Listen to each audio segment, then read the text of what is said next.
Assalamualaikum warahmatullahi ta'ala wabarakatuh. Waalaikumsalam warahmatullahi wabarakatuh. Bismillahirrahmanirrahim. Alhamdulillahirabbil alamin wassalatu wassalamu ala asyrafil anbiya wal mursalin sayyidina wa habibina wa syafi'ina maulana Muhammadin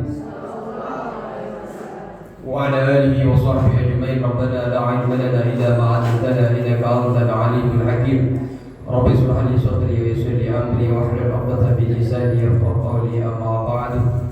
Kami hormati segenap para ibu-ibu, para ustaz-ustazah, ada Ustazah Sakinah dan ustaz-ustazah yang lain, dan ibu-ibu RT, ibu RW yang senantiasa istiqomah, alhamdulillah.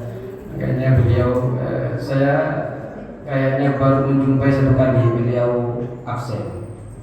Habis jalan-jalan dulu kayaknya, tapi itu terus istiqomah. Artinya kalau sampai warganya nggak ikut ngaji, beliau sudah lepas tanggung jawab memberikan contoh kepada para ibu-ibu, para warga yang muslimah. Ketika nanti ditanya oleh Allah kenapa tidak mengajak kepada kebaikan, beliau tinggal jawab, kami sudah memberikan contoh secara lisan, kami memberikan contoh secara sikap dan perbuatan. Para jamaah yang dirahmati Allah Subhanahu wa taala, kita akan masuk ke materi, dan insyaallah ini akan selesai materi keempat. Habis itu khotimatun, penutup. Jadi kita akan musyawarah lagi nanti mau pakai kitab apa. Apakah mau pakai, kita mau belajar tentang menghitung waris, apakah kita namanya faraid, apakah kita akan belajar tentang haid. Karena kalau di fikihnya itu tidak akan mungkin kalau fikih yang dipelajari itu tentang haid. Apakah belajar tentang kitab-kitab istri-istri Rasulullah, nanti kita persilakan kepada para jemaah. Bismillahirrahmanirrahim. Qala musannif rahimahullahu taala wa nafa'ana bi 'ulumi fid dharain amin. Bismillahirrahmanirrahim. Qala Rasulullah sallallahu alaihi wasallam, melanjutkan dari bagian yang keempat, bab yang keempat, Rasulullah sallallahu alaihi wasallam bersabda, la'anallahu an-nadhira wal manzura ilaihi. Allah itu akan melaknat kepada orang yang memandang dan orang yang dipandang. Masih tentang hukum memandangnya laki-laki kepada perempuan dan perempuan memandang kepada laki-laki. Ternyata Rasulullah SAW bersabda, Allah melaknat kepada orang yang memandang dan yang dipandang. Enak di sini ada. Apa karena panjenengan ini sudah baca Al-Kahfi? Kayaknya siapa tadi yang baca Al-Kahfi? Yang mana berarti?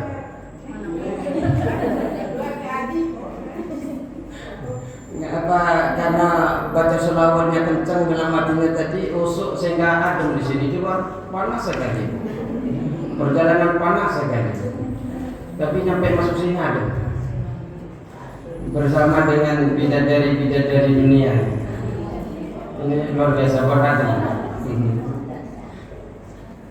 Apakah nasi?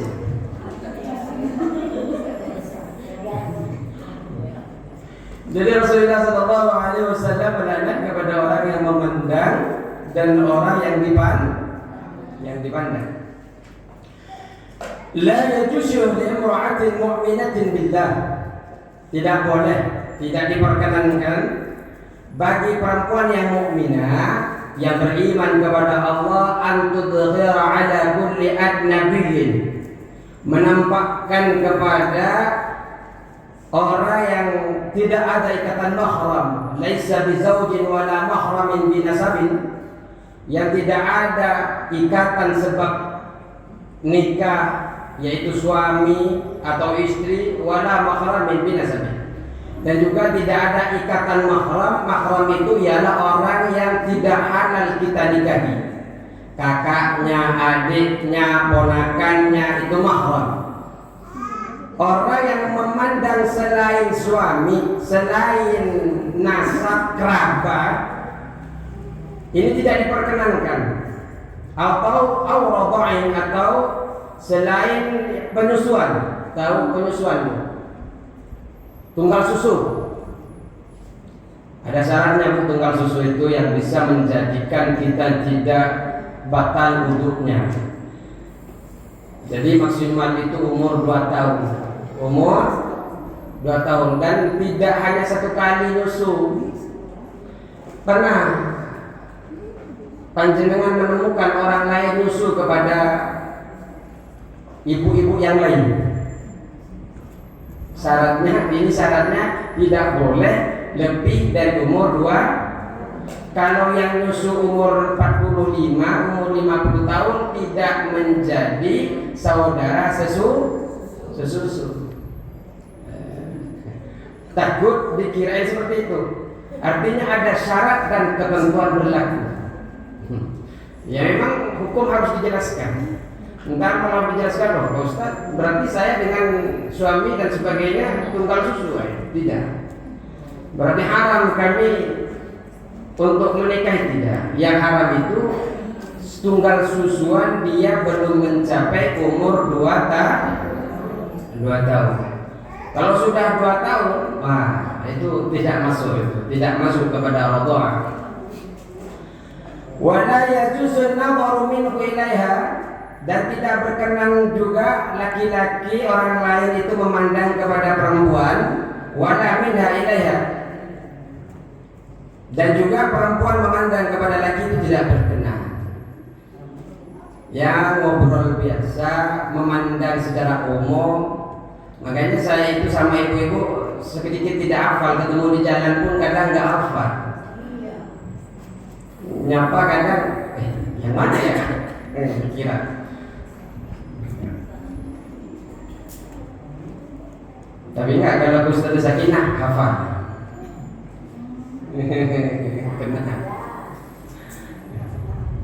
Karena satu tim, sama beliau satu tim.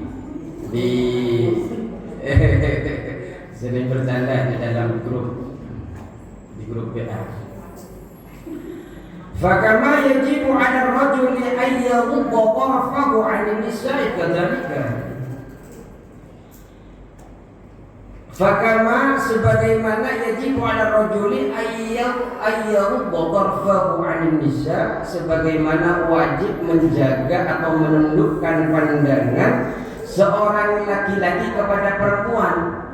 Maka laki-laki suami panjenengan ketika memandang wanita lain, ingatkan sama panjenengan, tidak boleh Bapak, bukan karena saya cemburu, tapi ini perintah syariat. Ngobrol silakan ketika beli, tapi memandang itu tidak diperkenankan. Memandang itu bukan sekedar melihat, bukan kalau hanya melihat sebentar cukup. Memandang itu kan begini, ternyata cantik sekali. Ya, memandang itu kan berbeda dengan melihat. Kalau melihat kan sepintas begini. Kalau memandang, iya juga ya. Ini memandang tidak diperkenankan di dalam syariat. Ibu-ibu juga seperti itu. Kadzalika yajibu 'alal mar'ah.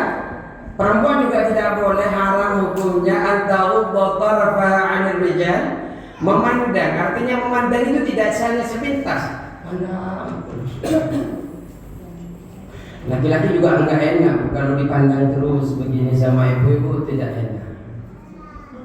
Tapi kalau ibu-ibu mandang ke saya itu, saya yakin bukan mandang kepada saya, mandang kepada kitabnya karena warna pink. Jadi bukan mandang kepada saya yakin seperti itu. Insya Allah ibu-ibu di sini orangnya soleha karena mengamalkan sabda Nabi kita Muhammad sallallahu alaihi wasallam. Ya Pak Ustaz, saya tidak mandang Pak Ustaz, saya mandang kitabnya karena warnanya. Warna apa nih? Merah muda.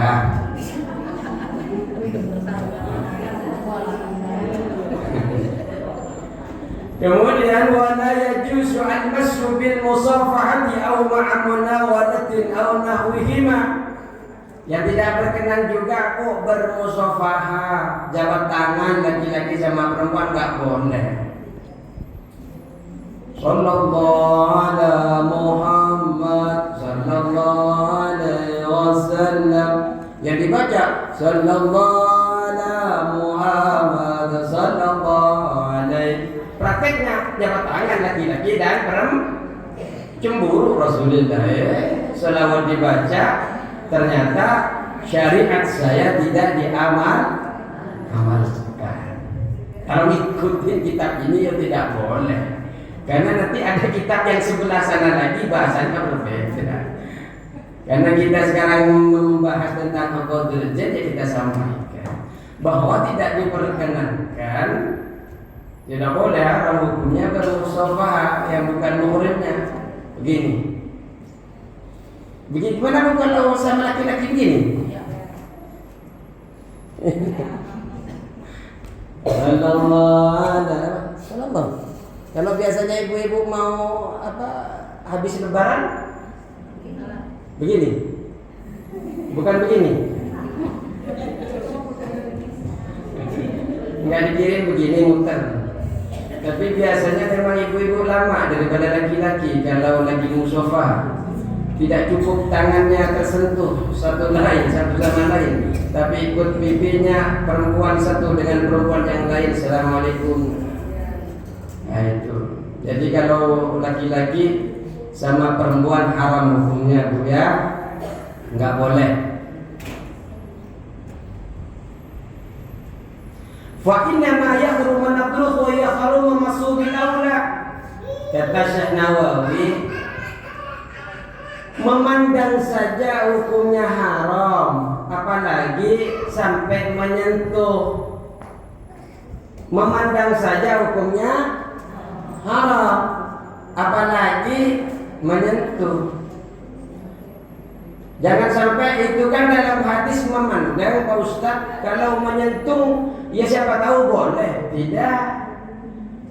Kenapa tidak boleh? Li'annahu aqlu min ladati wa aulad. Karena menyentuh itu lebih mencapai di dalam kenikmatan dan lebih berat hukumnya. Jadi ketika melihat saja tidak boleh, apalagi menyentuh. Karena menyentuh itu bisa lebih merasakan kenikmatan bagi yang menikmati dengan menyentuh itu. Ya mestinya menikmati biasanya kalau antara laki-laki dan perempuan, makanya haram. Dari pandangan saja bisa menyebabkan sesuatu yang tidak baik, apalagi sampai menyentuh tidak boleh. Beda dengan lahulau massa, dengan dalil bahwasanya lau massa fa'anzala batala saumuhu. Seumpamanya orang berpuasa panjangan puasa seumpamanya. Kemudian menyentuh seseorang, kemudian setelah menyentuh atau suami panjangan atau orang lain laki-laki berpuasa, kemudian bersalaman dengan orang lain, kemudian inzal. Tahu inzal? Inzal apa ya, bahasa kerennya inzal apa ya? Keluar mani. Tahu keluar mani? Enggak ngerti juga. Keluar sperma. Enggak. Enggak ngerti juga. Ya. Maka orang yang seperti itu hukumnya batal puasanya. Hukumnya menyentuh kemudian inzal, hukumnya batal. Itu terdapat di dalam fi nihayat syarhil ghayah, di dalam kitab Nihayah. Makanya tapi terkadang yang nafsu tidak nafsu tetap saja. Kalau dalam syariat nafsu tidak nafsu tetap, karena tidak ada syarat tidak boleh menyentuh dengan syarat boleh menyentuh dengan syarat tidak nafsu, enggak ada. Enggak boleh. Kalau kepada bukan muhrim. Makanya nanti itu biasa Bu. Kalau WW kan setiap tahun biasanya ada open house ya. Open house di rumah. Di RW. Enggak juga, di RW. Biasanya kan para pengurus datang, ibu RT dan RT-RT-nya datang. Baca tola ada pasal Allah masalah ada pasal Allah. Polaan. Makanya kalau besok untuk majelis taklim al-Islam sudah jangan begini lagi kalau sama dengan bukan muslimnya. Bagaimana Pak Ustaz? Boleh begini, boleh begini, boleh begini terserah. Nanti kalau seumpamanya dibilang sombong Pak Ustaz, sombong sekali. Sombong sekali tidak mau bermusyawarah. Lebih baik dibilang sombong ketika di dunia daripada hisab berat di akhirat nanti. Nikmat gak nikmat jabatan tangan malah dihisab, bersentuhan malah dihisab. Pak Ustadz, saya menemukan kiai jabatan tangan dengan wanita yang bukan muhrimnya. Itu nggak usah dibahas dulu. Itu beda kitab nanti. Yang penting kita mengamalkan yang kita pelajari. Tidak boleh. Walau nadhara fa'ansa lam yutul, yang yutul. Ketika memandang, kalau tadi kan menyentuh kemudian inzal keluar sperma maka batal puasanya. Kalau hanya memandang tapi kemudian inzal tidak batal puasanya. Kalau hanya sekedar memandang. Warawa Tabrani fil Kabir, ada hadis diriwayatkan oleh Tabrani di dalam kitab Al-Kabir. An Ma'qil bin Yasar, diriwayatkan dari Ma'qil bin Yasar. Apa yang disabdakan oleh Rasulullah sallallahu alaihi wasallam, la ayyud'ana fi ra'si ahadikum bimahyatin. Sungguh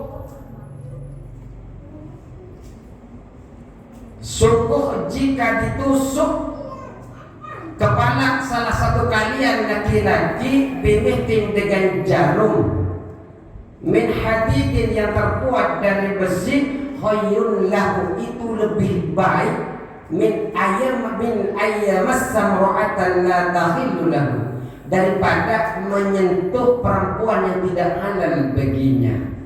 Jadi menyentuh, jadi tahu jarum itu buat menjahit baju. Di sini kan ada yang tukang jahit. Itu jarumnya. Dan dimaksud ketika ditusukkan kepala laki-laki itu lebih baik daripada bersentuhan dengan perempuan yang bukan muhrimnya, yang tidak halal baginya. Saking beratnya nanti hisab yang luar biasa di akhirat. Makanya Bu, ketika suaminya bermusyawarah dengan ini bilang tidak boleh, bukan saya cemburu, tapi saya sayang kepada suami karena di akhirat nanti hisabnya luar biasa. Saya tidak ingin suami saya nanti berat masuk surganya gara-gara bermusyawarah dengan orang yang bukan muhrim. Bagaimana Pak Ustaz kalau musyawarahnya nyentuhnya cuma begini saja Pak Ustaz? Kan ada kan? Ya, ada. Ada apa enggak?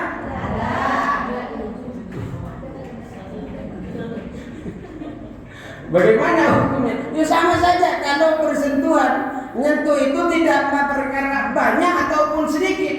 Yang namanya nyentuh tetap hukumnya tidak boleh. Kenapa begitu? Qala sallallahu alaihi wasallam, Rasulullah bersabda, ittaqu fitnatad dunya, takutlah kalian para kaum laki-laki fitnahnya dunia. Dunia ini banyak fitnahnya.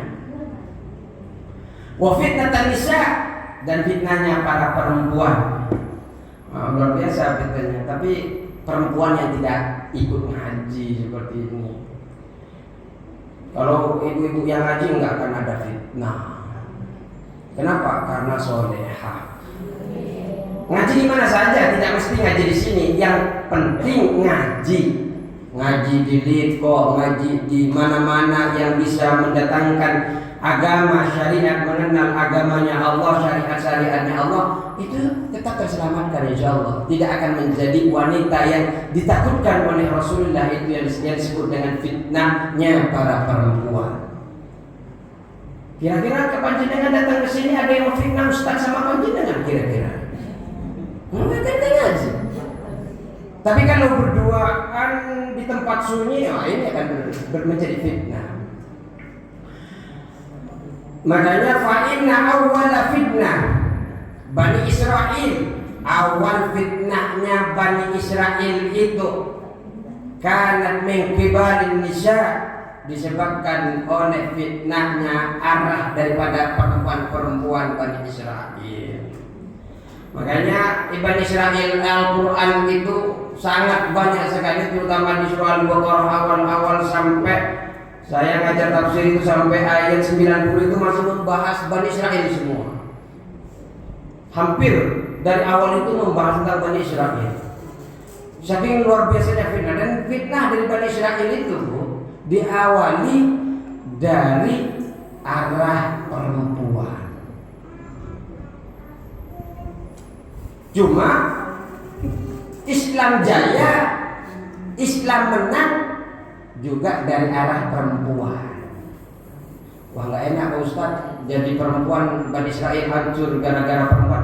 Wah, Islam menang ya gara-gara perempuan. Panjenengan kan muslim. Perjuangan Rasulullah sallallahu alaihi wasallam yang membela pertama, membackup pertama Rasulullah sallallahu alaihi wasallam dari kaum perempuan adalah Khadijah. Makanya panjenengan bukan termasuk dari perempuan Bani Israel, perempuan-perempuan dari umatnya Rasulullah sallallahu alaihi yang menjadi kebanggaan muslim dan muslimah. Makanya perempuan ini diantaranya saking luar biasanya menjadi tiang agama. Kalau agamanya mau rusak, perempuan muslimnya habis agama itu. Pondasi Islam ya perempuan. Makanya kalau ingin merusak generasi muda, rusak perempuan. Habis itu anak-anaknya tidak terdidik oleh Islam. Tapi alhamdulillah, insyaallah saya yakinnya di blok G ini generasinya akan menjadi generasi yang saleh dan salehah. Kok bisa Pak Ustaz? Lihat Ibu RT dan Ibu RW-nya saja suka ngaji. Apalagi warganya. Kok bisa sedikit yang ngaji Pak Ustaz? Bukan karena sedikit, yang datang kalau pas punya bagian di depan saja. Enggak, datang terus Bapak Ibu-ibu. Saya tanya RT 10. Tetap istiqomah. Berapa orang? 20. RT 8. Terlalu kalau katakan dekat dengan masjid, dengan musala. RT 11. RT nggak ada, RT 11 berarti 6. 7. 6 berapa Pak? 8? Berapa tadi? 7. Wih, luar biasa. Semoga istiqomah.